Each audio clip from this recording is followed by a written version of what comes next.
নমস্কার। এটা মার্চ মাস, বসন্তের মাস। চারিদিকে বসন্তের গান শুনতে পাচ্ছি আমরা, অনুষ্ঠান দেখছি।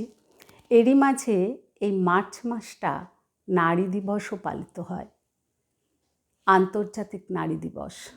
দিকে দিকে তার অনুষ্ঠানও হয়ে চলেছে।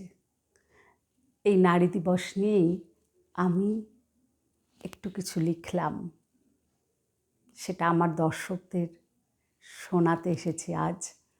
তবে আমার দর্শকদের মতামত আমার জন্য ভীষণ গুরুত্বপূর্ণ, তাই সেই মতামতটা চেয়ে নিয়েই আমি আজকের লেখাটা পাঠ করছি।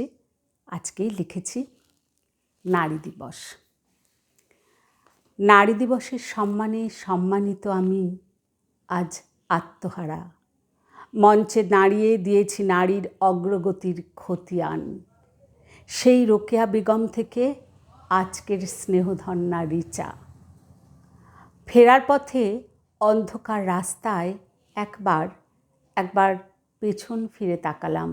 দেখলাম আমার মেয়েবেলাকে আমি মরে যেতে দেখেছি।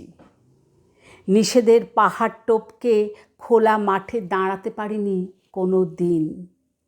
ওই প্রাচীরের দরজায় মাথা ঠুকেছি বারংবার, খোলেনি।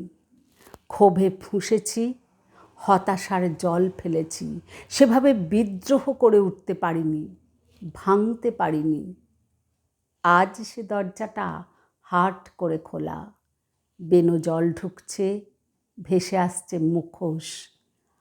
আমিও বোধহয় পড়েছি সে মুখোশ, স্বাধীনতার মুখোশ। পোশাকে আহারে বিহারে স্বাধীনতাকে দেখেছি।